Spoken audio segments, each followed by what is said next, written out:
Hello and welcome to Polarat News. Today we'll be discussing the Vietnam War and America's involvement in Vietnam. During the Vietnam War in 1965, the U.S. government started Operation Rolling Thunder, which was a sustained bombing of the North Vietnamese. This greatly reduced their fighting ability to have a full-scale invasion of South Vietnam in the future. It also delayed their plans of reconstruction, though did not have a very big impact on their fighting ability when it came to guerrilla warfare. And here's Laura at the scene.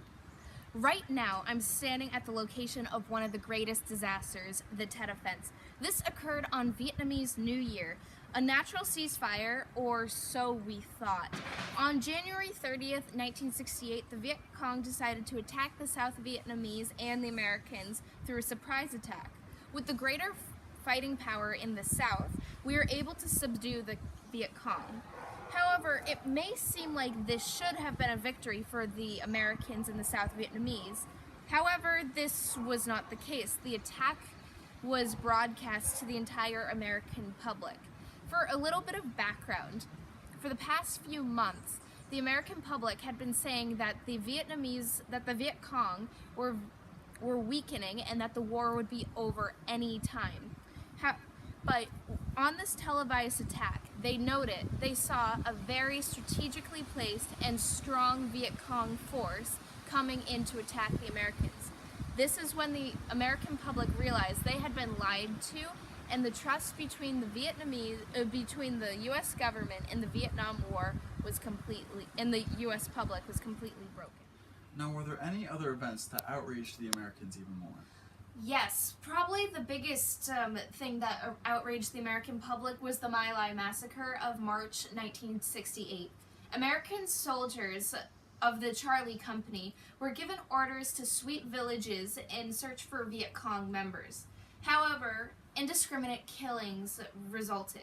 Mothers, babies, the elderly, and unarmed men were brutally murdered by American troops. Girls were raped, and those who attempted to flee were shot at point-blank range.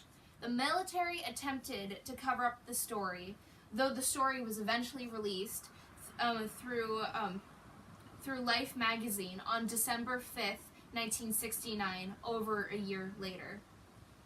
Thank you, Laura. But how did the public react?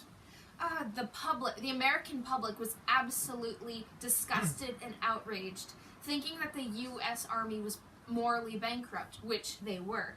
The bond of trust between the U.S. government was not only just broken, it was shattered into smithereens. So now it's Matt with de-escalation and Vietnamization.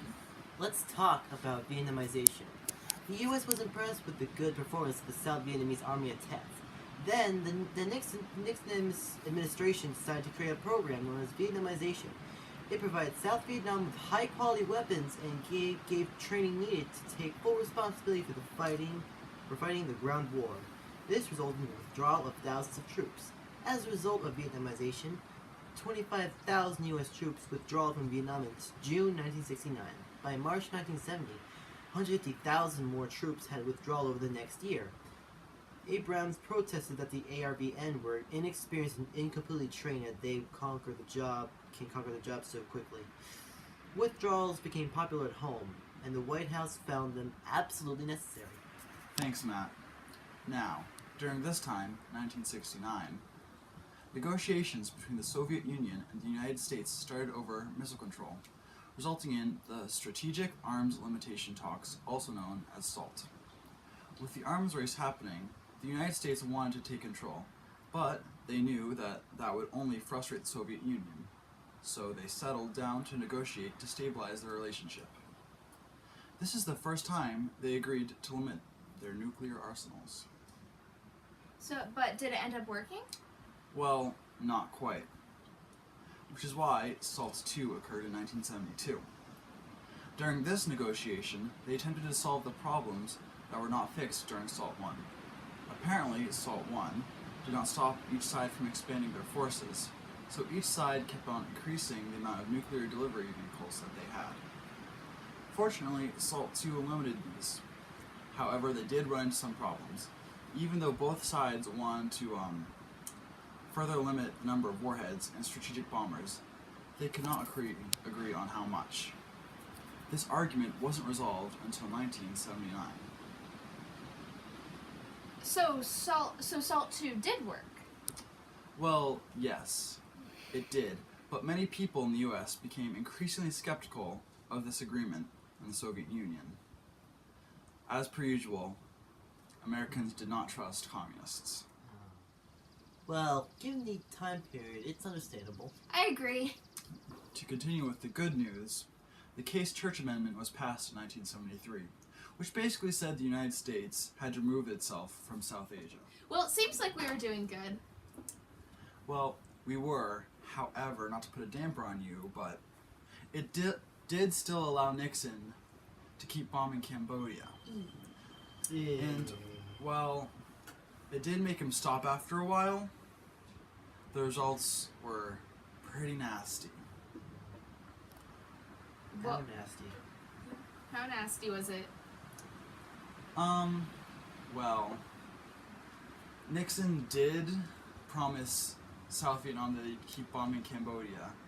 So, it was more of like a political mix-up at the time, but it did end up getting resolved.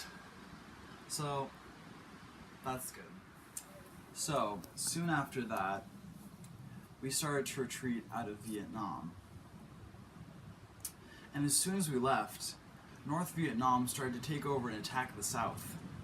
Even as we were trying to escape, they were shooting down our planes at airports, so we turned to Operation Frequent Wind. Operation Frequent Wind was basically escape by helicopter onto boats, instead of airlifting through planes. Over 7,000 people were moved out of Vietnam, Vietnamese soldiers, or otherwise. However, a lot of people did end up dying trying to escape through airlift. But many people evidently were able to escape. You could call it a success, but still many people were left behind and conquered by North Vietnam. So at this point, was the Vietnam War truly over? I do believe so. And during this time, America's relation with communists sort of just decreased, which is sort of ironic considering they're just attacking a communist country. But during this time, America decides to recognize China as a country, like one of the largest communist nations. This brings us to an end to our newscast. Thanks for watching. Be sure to stay tuned for tomorrow, and have a good night, America.